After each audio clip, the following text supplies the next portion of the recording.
I just recently got into watching scary movies, and that's a huge step for me. I don't think I could fully put into words how scared I used to get. Scary movies gave me nightmares, but even worse, they heightened my anxiety like you wouldn't believe. I am a fully grown man, and even watching a silly zombie movie like Shaun of the Dead was torture for me. And although I'm an adult, I have no problem admitting how truly scared I used to be. This past year, things changed a little bit.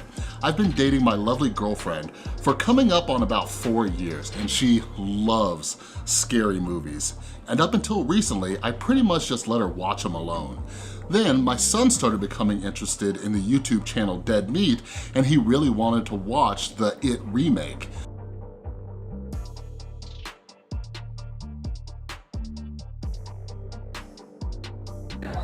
Hey Dylan, I got a surprise for you. Hey Dylan, what up, man? Hey, I'm here with your dad, Chris. He told me you're awesome. And you know what? I don't think he's a liar. So keep being awesome. Be good people, man. Wish you were here. One day, I decided it was time to fight my fear because I don't want my son to be in his 20s and 30s as scared as movies as his dad was. So my son and I started watching scary movies with my girlfriend, and we watched a lot of them. When we first started, my son and I would sit next to each other on the couch and close our eyes together. But after months of some exposure therapy, him and I watched scary movies and scary TV series like a couple of champs. He absolutely loves watching scary movies with us. And not to brag, but I think I've impressed my girlfriend with how not scared I am these days. But after diving deep into the horror movie genre, I started noticing something interesting about the human mind and how we think while watching scary movies. I know there are plenty of fellow horror fans out there, so I thought it would be fun to blend a little psychology and critical thinking with how we watch horror movies. Something I noticed while watching horror movies is that a lot of us have a lot of opinions while we watch the movie.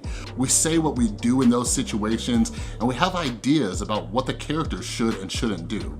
Aside from previously being extremely afraid of scary movies, something else that makes me a little less manly is that I'm not a huge sports fan, but I imagine we watch scary movies like people who yell at football games on TV about what the players and coaches should be doing.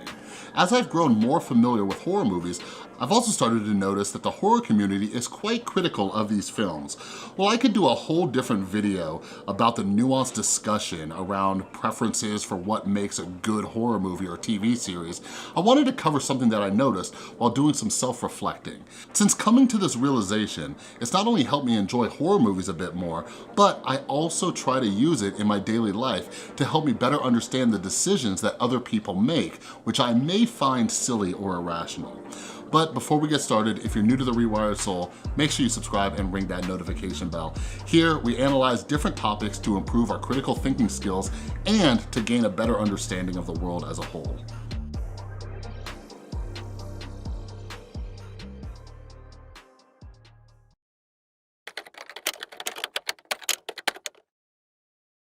Recently, we watched The Haunting of Bly Manor, which was the follow-up season to The Haunting of Hill House on Netflix. Not to spoil much, but there's one scene in the early episodes where the main character, Danny, goes down to the basement alone and sees a doll sitting there by itself. As I watched this scene, I remember thinking, turn all of the lights on, all of the lights, right now. And why are you walking down there? Run down there, grab the doll and leave. It was then that I realized a major thinking error that many of us have, so I started thinking about it. And I noticed it even more as I watched more scary movies and shows. This thinking error is what psychologists call the curse of knowledge, and it can also fall into the category of the false consensus effect bias. This is a problem we all have where we think that other people know what we know or have the same information that we do. Before I dive deeper into this thinking error, we should first discuss the theory of mind. The theory of mind is something that separates us humans from non-human animals, and it's our ability to tune into others and predict what they know. For years, psychologists have studied children to see when various stages happen, and they found that the theory of mind typically develops around age 4 or 5. In 1983, they first did the classic experiment testing for theory of mind. They brought children in of different ages for the study, and here's what they did as explained in this article from The Guardian.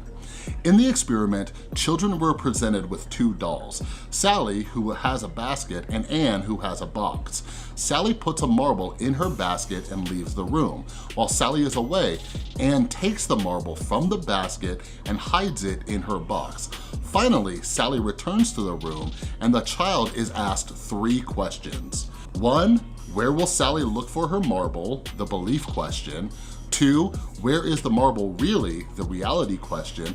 And 3, where was the marble at the beginning? The memory question. The critical question is the belief question. If the children answer this by pointing to the basket, then they have shown an appreciation that Sally's understanding of the world doesn't reflect the actual state of affairs. If they instead point to the box, then they fail the task, arguably because they haven't taken into account that they possess knowledge that Sally doesn't have access to. What's interesting is that although we develop theory of mind by early adolescence, we still fail theory of mind tests on a regular basis, and I think scary movies are a great example. We assume that people know what we know and see what we see, and this is the curse of knowledge at play.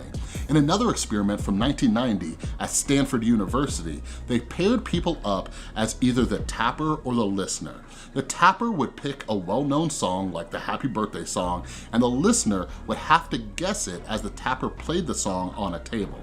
Before the experiment started, the researchers asked the tappers the probability that the listener would guess correctly, and they predicted about 50%. But what actually happened? The listeners only had an accuracy ratio of 2.5%. Why was accuracy so low, but the predictions were so high? The curse of knowledge. The tappers hear the song in their head with various notes playing, whereas the listener only hears the tapping on a table and a certain rhythm.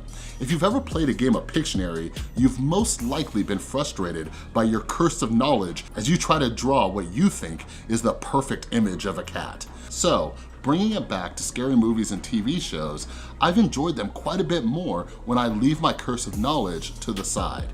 As soon as we turn on a scary movie, we already have a lot more information than most of the characters in the movie. The biggest piece of knowledge that we have is that we know the genre of the movie.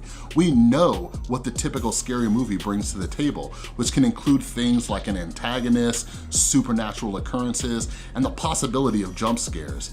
If we've seen previews of the movie, or the movie is a sequel, we know even more about what the unsuspecting characters are going to be facing. If we revert back to the theory of mind, we could take a step back and realize that some of the characters in the movie don't know what we know. When we watch from this perspective, I've noticed that it makes the movies much more enjoyable. Don't get me wrong, there are a lot of bad scary movies, like The Turning, which was based on the same ghost story as Bly Manor.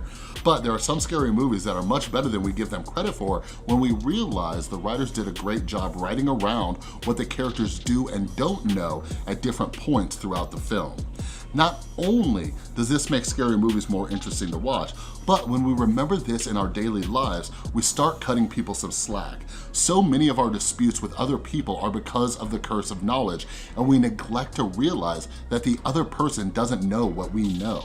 When we take a step back and come from a place of understanding and overcoming our curse of knowledge, we can enjoy scary movies a lot more while simultaneously improving our emotional intelligence in our everyday relationships.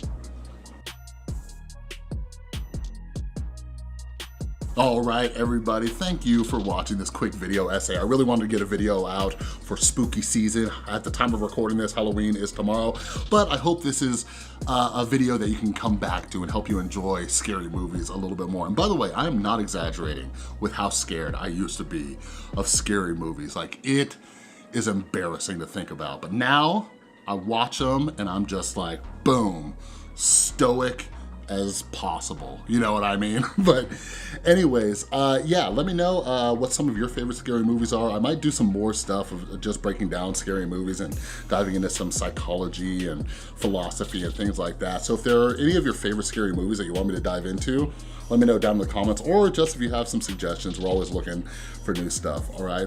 But anyways, that's all I got for this video. If you like this video, please give it a thumbs up. If you're new, make sure you subscribe and ring that notification bell. And a huge, huge thank thank you to everybody who supports the channel over on Patreon, as well as everybody who supports the channel by getting my books at therewiredsoul.com or the books that I recommend, usually in the description down below. All of you are awesome, and I will see you next time.